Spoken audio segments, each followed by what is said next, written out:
제가 제일 좋아하는 동물 중에 하나가 있는데요. 뭔지 아세요? 제일 좋아하는 동물 나귀입니다. 네. 영어는 donkey예요. 거짓말 아닙니다. 영어 성경에는 colt이라고 말을 하는데요. 새끼 나귀이죠. 아무 당나귀를 좋아하는 것이 아니고요. 제가 좋아하는 당나귀는 위니 더 푸 보신 적 있으세요? 예, 위니 더 푸에 나오는 그 만화에 나오는 나귀인데요. 그 당나귀의 이름은 혹시 아시나요? 모르시는군요. 몇 분만 아시는데 이올입니다. 이올. 저는 어렸을 때부터 이 이올 당나귀를 좋아했습니다. 그래서 이올 인형, 이올 책, 이올 옷, 이올가 나오는 모든 것을 다 갖고 싶었습니다. 그래서 다 커서 다 사버렸습니다. 그리고 컬렉팅 하는 거잖아요. 컬렉팅하고 제가 왜 이 이올을 좋아하냐면요. 저하고 많이 닮았다고 생각합니다. 지금도. 그런데 어느 날 제 딸이 제가 갖고 있는 아주 큰 이 이올 인형을 당나귀를 타는 것 같이 올라탔습니다. 그리고 이올을 그 바닥에다가 계속 끌고 다녔습니다. 그래서 저는 그 순간에 갑자기 화가 났어요. 갑자기 제가 이제 딸한테 큰 소리로 내려라고 말을 하려고 했는데 갑자기 제 아내가 엄마가 그만해 먼지 생겨라고 하면서 먼저 소리를 질렀습니다. 그런데 이상하게 제가 갑자기 아내가 그 말을 할 때에 슬퍼졌어요. 제 마음이. 이올가 그냥 구석에 처박혀 있는 것보다, 저는 그렇게 놔두면 그렇게 되잖아요. 그냥 먼지만 컬렉팅하는 것보다 누군가가, 예를 들면 제 딸, 누군가가 사용하고 누군가가 사랑해 주니까 너무 좋았습니다. 그래서 아들과 딸에게 제 모든 이올 컬렉션을 다 주워버렸습니다. 나귀는 성경에는 자주 나오는 동물이잖아요. 그렇죠? 구약 성경에 나오는 법으로는 나귀는 부정한 동물입니다. 한 유대인 학자가 말하는데요. 당나귀는 아주 유니크하다. 아주 독특한 동물이다. 왜냐하면 부정한 동물로서 장자의 스테이터스가 있는 유일한 동물입니다. 참 이해가 안 될 수도 있는데 이게 무슨 말이냐면요. 출애굽기 13장 13절 말씀에 가보시면 나귀의 첫 새끼는 다 어린 양으로 대속할 것이요 라고 나와 있어요. 나귀의 첫 새끼는 다 어린 양으로 대속할 것이요. 그렇게 하지 않으면 그 당나귀의 목을 꺾을 것이며 내 아들 중 처음 난 모든 자는 대속할지니라 라고 나와 있습니다. 이해하셨으면 great, 못하셨어도 괜찮으니까 잘 들으셔야 돼요. 다시 말하면 장자의 스테이터스가 있지만 당나귀가, 그러나 부정한 동물로서 하나님께 바칠 수가 없잖아요. 제사로서는. 그런데 당나귀를 사용을 하려면 대신 어린 양으로 대속해야 된다는 말씀입니다. 이제 조금 이해가 되죠? 참 어메이징한 말씀이죠. Anyway, 잘 기억하시고, 당나귀는 우리가 다 아는 것처럼 일하는 동물입니다. 가축 동물이죠. Domesticated animal. 오늘날로 말한다면 당나귀는 스포츠카가 아니에요. 그렇죠? 세단도 아니고 SUV도 아니에요. 사실은 당나귀는 뭐가 비슷하냐면 U-Haul 트럭입니다. 그렇죠? 왜 U-Haul 트럭이에요? 멋있는 차가 아니고 필요할 때만 빌리는, 그렇죠? U-Haul 트럭. 노가다 할 때 사용하는 U-Haul 트럭, 당나귀입니다. 그런데 오늘 말씀에 보시면 우리 왕의 왕, 주의 주님이신 하나님의 아들 예수 그리스도가 한 새끼 당나귀를 타시고 예루살렘으로 입성하십니다. 그렇게 위대하신 분이 당나귀를 타고 입성하세요. 지금 왜 예수님이 예루살렘으로 들어가나요?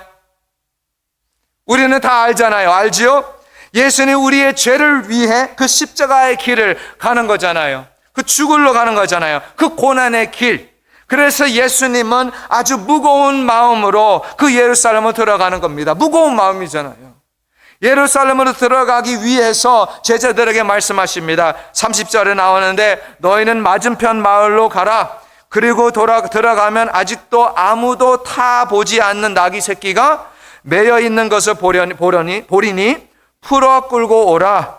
예수님은 그 나귀 새끼를 타시고 예루살렘 문으로 가는데 많은 사람들이 그 소식을 알고 예루살렘 동문 쪽이었는데요. 동문 앞에서 종려나무 나무 잎으로 길을 이제 만들고 옷도 길을 만들고 그 입으로 예수님에게 흔들리면서 호사나 호사나라고 외칩니다.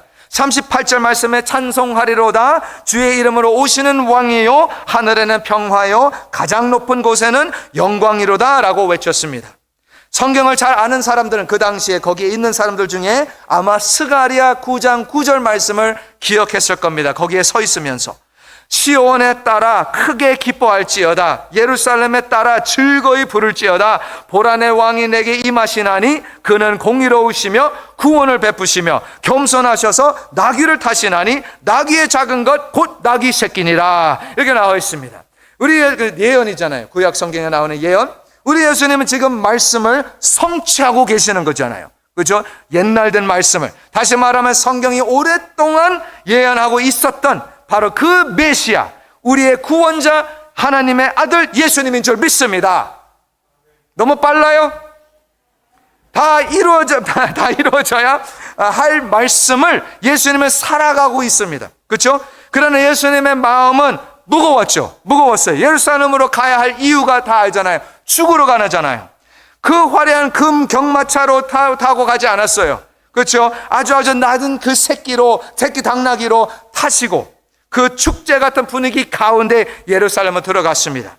그리고 나서 41절과 42절 말씀 여러분 읽지는 않았지만 거기에 보시면 예수님이 얼마나 마음 아파하셨던 것이 보입니다. 41절과 42절 마음이 얼마나 무거웠는지 가까이 오사 성을 보시고 우시매라고 나와 있습니다. 이르시되 나도 오늘 평화에 관한 일을 알았더라면 너도 오늘 평화에 관한 일을 알았더라면 좋을 뻔하였거니와 지금 내 눈에 숨겨졌도다 라고 나와 있습니다. 지금 예수님이 그냥 하는 말이 아니에요. 이거는 word play입니다. 말장난하고 있는데 예루살렘의 예루라는 뜻은 볼 것이다 라는 뜻이에요. 그리고 살렘, 예루살렘은 샬롬에 나오는 살렘인데 샬롬이 무슨 뜻이에요? 네, 평화라는 뜻이잖아요. 그런데 예수님께서 말씀하십니다. 예루살렘아 평화를 볼 것이다 라는 뜻인데 예루살렘아 너는 평화를 보지 못하는구나. 다시 말하면 너는 예수님을 보지 못하는구나. 나를 보지 못하는구나. 지금 내 눈에 숨겨졌도다 라고 말씀하시는 거예요. 평화의 도시에서 평화의 왕을 보지를 못합니다. 당연한 거예요. 사실 그 상태를 아시잖아요. 지금 예루살렘은 얼마나 지금 많은 어려움에 빠져 있습니까? 로마 제국에서 지금 지배당하고 있어요. 자유가 없습니다. 프리덤이 없습니다. 하나님의 도시 예루살렘이 사실 하나님의 백성의 마음이라고 할 수 있는 만큼 아주 중요한 도시잖아요. 중심된 도시, heart라고 할 수 있습니다. 중심이잖아요, 예루살렘가. 그런데 완전 병 걸린 마음, 그렇죠? heart입니다. 혼란과 케이아스가 꽉 찬 마음입니다. 그런데 우리 예수님은 그 마음, 그곳으로 들어가십니다. 아멘. 아멘. 아멘 안 하시면 마음 안 들어가요. 우리가 우리의 마음을 전적으로 누구에게 보여준다면, 지금 내 마음을 전적으로 보여준다면 누가 가만히 있겠어요? 다 도망가죠. 누가 가만히 있겠어요? 다 도망갑니다. 내 엄마, 내 마음 보면 도망갑니다. 내 아내 도망갑니다. 그러나 성경이 말합니다. 누가복음 9장 51절 말씀에 예수께서 승천하시길 기약에 차감해 예루살렘을 향하여 올라가기를 굳게 결심하시고, 그래 굳게 결심한다는 말씀이 나왔잖아요. 영어로는 He set his face라는 뜻이에요. 아예 딴 데 쳐다보지도 않고 굳게 결심하고 예루살렘을 가신다는 말씀입니다. 다른 사람들 다 도망가겠지만 우리 예수님은 굳게 결심하시고 우리 마음에 들어와 오신 줄 믿습니다. 그렇죠? 그래서 예수님께서 두 제자들에게 말씀하십니다. 너희는 맞은편의 마을로 가라. 그리고 들어가면 아직 아무도 타보지 않는 나귀 새끼가 매여 있는 것을 보리니 풀어 끌고 오라 라고 말씀하세요. 저는 이 말씀을 읽으면서 이 한 구절을 읽고 눈물이 났어요. 많이 울었어요. 너무 감격스러워서. 아무 나귀가 아니잖아요. 지금 예수님이 아무 나귀 갖고 오라고 했어요? 아니잖아요. 그 마을에 얼마나 많은 나귀들이 있겠습니까? 많은데. 그런데 예수님께서 말씀하십니다. 맞은편의 마을로 가라. 아주 정확하잖아요. 그리고 주인이 말할 것도 다 이미 예수님께서 제자들에게 말하고 보냅니다. 바로 그 예수님이 우리가 어디에 있든지 어떤 상태에 있든지 마음이든 몸이든 정확히 알고 있는 예수님인 줄 믿습니다. 우리의 마음을 아시잖아요. 굳게 결심하고 오셨습니다. 우리 예수님은 정확히 알고 아주 의도적으로 그 새끼 당나귀를 사용하신 겁니다. 바로 그 새끼 당나귀를. 그런데 아마 그 당나귀는 몰랐겠죠. 어떻게 알아요? 당나귀가 이 세상에 태어났는데, 이 당나귀가 아무도 관심 보여주지도 않고 자기는 나귀로서 해야 될 일, 사람을 태워야 되는데 한 사람도 태워본 적이 없습니다. 아무도 사용하지 않습니다. 자기를.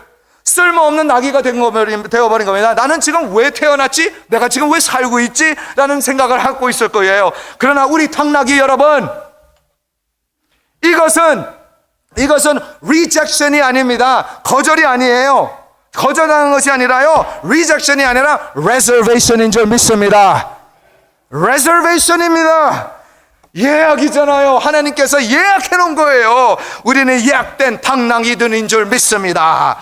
이것은 계획입니다. 계획, plan. 하나님의 계획, 그리고 하나님의 때에 reservation 타임이 정확하잖아요. 아무 때나 갈 수가 없잖아요. reservation이 있을 때는 그 하나님의 때에 사용하실 줄 믿습니다. 여기 앉아도 되나요? 안 됩니다. 예약되었습니다. 그렇죠? 이거 써도 되나요? 안 돼요. 예약되었습니다. 시간이 있습니다. 아멘. 아무나 쓰면 안 된다는 말씀이죠. 31절 말씀에 만일 누가 너희에게 어찌하여 푸느냐 묻거든 말하기를 주가 쓰시겠다 하라. The Lord needs you. 아멘. The Lord needs you. 주님이 우리를 쓰실 줄 믿습니다. 그런데 우리 주님이 이 새끼 나귀를 쓰셔도 되나요? 이 새끼 나귀는 더럽습니다. 성경으로 말하는 부정한 동물이잖아요. 그래서 출애굽기 13장 13절 말씀 제가 읽어드렸잖아요. 이 새끼 나귀를 위해, 대속하기를 위해 어린 양을 제사로 바쳐야 됩니다. 이 나귀를 쓰려면. 다시 말하면 소나 양 또는 비둘기는 정한 동물들이라서 제사로 사용할 수 있지만, 그런데 당나귀는 부정해서 제사로 드릴 수는 없지만 대속할 수 있습니다. 어린 양으로 대신 대속할 수가 있다는 거예요. 그래서 어떤 학자들은, 제가 이걸 연구를 하면서 읽어봤는데 성경에서 나오지도 않지만 아마 그 두 제자들이, 학자들이 말해요, 제자들이 양을 가지고 갔대요. 양을 가지고 와서 그 주인하고 엑스체인지를 하고 그 주인하고 그리고 그 당나귀를 가져왔다고 생각합니다. 그렇게 말을 해요. 그런데 저는 그렇게 보지 않습니다. 이들이 왜 양이 필요해요? 양이 있는데. 할렐루야. 몰라요? 안 보이시나요? 양이 계시잖아요. 아멘. 그 어린 양 예수 그리스도가 그 묶인 새끼 나귀를 풀어줍니다. 자유케 합니다. 그리고 그 나귀를 사용하시기를 위해서, 대속하기를 위해 십자가로 가는 거잖아요. 지금 당나귀를 이야기하는 거 아니에요. 물론 고집과 성격은 비슷하지만 우리가 부정한 죄인이잖아요. 아멘. 한 당나귀처럼 우리도 우리 자신을 정하게 할 수가 없습니다. 깨끗하게 할 수가 없어요. 그래서 어린 양이신 예수 그리스도께서 물론 말씀 성취를 위해서 오셨지만, 또는 겸손해서 그 당나귀를 타셨지만, 그런데 그 혼란 가운데, 그 케이아스 같은 상황 가운데 우리 예수님은 우리를 풀어주시고 우리를 자유케 하시고 우리를 하나님의 때에, 그 시간에 하나님이 사용하실 줄 믿습니다. 우리는 예약되었습니다. 리젝트가 아니고 레저베이션입니다. 그 십자가의 그 피를 흘리셔서 우리는 정해지고, 이제는 우리가 어디로 가든지 무엇을 하든지 두려워할 것이 없습니다. 왜요? 우리 예수님이 우리의 백이신 줄 믿습니다. 할렐루야. 이번 고난 정한 동안 우리 예수님을 모시고 우리가 우리 자신을 부인하고 우리의 십자가를 지고 예수님을 따라가는 한 주가 되시길 주님의 이름으로 축복드립니다.